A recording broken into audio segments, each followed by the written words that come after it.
Wow! Yummy! বন্ধুরা, আজকে আমি বার্গার তৈরি করলাম। তো আপনারা দেখতে থাকুন আমি কিভাবে বার্গার তৈরি করলাম। আমি এই রুটিটা, বার্গার যে বনটা সেটা হাতে একদম বানিয়েছি। দেখুন দোকানের থেকে অনেক ভালো এবং অনেক বেটার। আর এখানে আমি অনেক মজা করে বানিয়েছি। মানে বেশি সব কিছু দিয়েছি, দুধ, চিনি। যার কারণে এটা দোকানে যেটা পাওয়া যায় সেটা থেকে অনেক ভালো টেস্ট হয়েছে এবং কালারটাও কিন্তু খুব সুন্দর হয়েছে। হ্যাঁ, আমার রুটিগুলো অনেক ফুলে গিয়েছিলো, যার কারণে একটার সাথে একটা লেগে গেছে। যেই আমি গ্রিল করেছি, মানে ওভেনে দিয়েছিলাম, ওভেনে একটু জাস্ট জায়গা কম থাকার কারণে লেগে গেছে। বাট রুটিটা কিন্তু খেতে অনেক টেস্ট হয়েছে।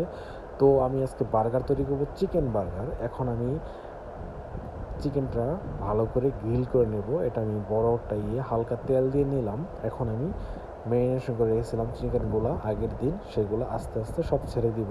এখানে আমি বারবিকিউ স্টাইলে মশলা দিয়ে ম্যারিনেশন করেছিলাম চিকেনটা। তো বন্ধুরা দেখতে থাকুন।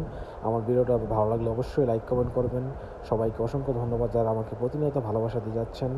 তো আমি ফাইনালি চিকেনগুলা দেখতে পাচ্ছেন সুন্দর করে একদম সম্পূর্ণ আস্তে আস্তে ছাড়তেছি। চিকেনগুলা যেন ভালো করে ভিতরে মশলা ঢোকে, যার কারণে আমি চিকেনগুলো একটু চিরচির করে ফাটিয়ে দিয়েছিলাম, যেন ভিতরে পর্যন্ত মশলাটা যায় এবং চিকেনগুলা মানে খেতে যেন জুসি হয়।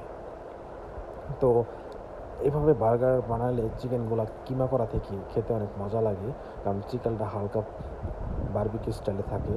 আর মশলা যেহেতু বারবিকিউ স্টাইল মশলা দিয়েছি, তো চিকেনগুলো একটু খেতে ভালো লাগবে। আর বার্গারটা বানালে বার্গারটাও খেতে ভালো লাগবে। তো বন্ধুরা, আপনাদের অসংখ্য ধন্যবাদ যারা আমাকে প্রতিনিয়ত ভালোবাসা দিয়ে যাচ্ছেন। দেখুন বন্ধুরা, আমার চিকেনগুলো মোটামুটি ফ্রাই হয়ে আসতেছে, অনেকটা মানে গ্রিল হয়ে গেছে পোড়া পোড়া স্টাইল, এবং খেতে খুবই টেস্ট হয়েছিল। কালারটা কিন্তু জোস, দেখলে একদম খেতে মনে চায় যে সব খেয়ে নিই একাই। তো আমার চিকেনগুলো যেহেতু হয়ে গেছে, এখন আমি একটা বাটিতে সুন্দর করে উঠিয়ে নেব। এই দেখুন, আমি আস্তে আস্তে সব চিকেনগুলো বাটিতে উঠিয়ে নিলাম। বেশি ভাজা ভাজা করলে পোড়া পোড়া হয়ে যাবে, চিকেনগুলো বেশি খেতে তিতা লাগবে, যার কারণে উঠিয়ে নিলাম। তো আমার চিকেনগুলো এখন ফ্রাই হয়ে গেছে, বারবিকিউ ফ্রাই। তো আমাকে যেটা করতে হবে সেটা হচ্ছে, আমি যেহেতু বার্গার বানাবো, আমাকে আরও কিছু উপাদান লাগবে। সেগুলো হচ্ছে শসা, পেঁয়াজ। আমি এই দুটা ইউজ করব, টমেটোটা ইউজ করব না। টমেটোটা ইউজ করলে টক লাগে লং টাইম থাকার কারণে। তো আমার ব্রেডগুলো এখন সুন্দর করে কেটে নিলাম, দেখতেই পাচ্ছেন 3টা স্লাইস করলাম। এখন আমাকে যেটা করতে হবে, হাতে বানিয়েছি মেনুস, খুবই টেস্ট, যেহেতু ধনিয়া পাতা প্লাস রসুন দিয়ে আমি বানিয়েছি। হালকা একটা মরিচ দিয়েছিলাম, রেড চিলি। তো একটু হালকা ঝালও হয়েছে। নিজের জিভ বাইট টেস্ট যেরকম আসছে এভাবে তৈরি করেছি, অবশ্যই ভালো টেস্ট আসছে।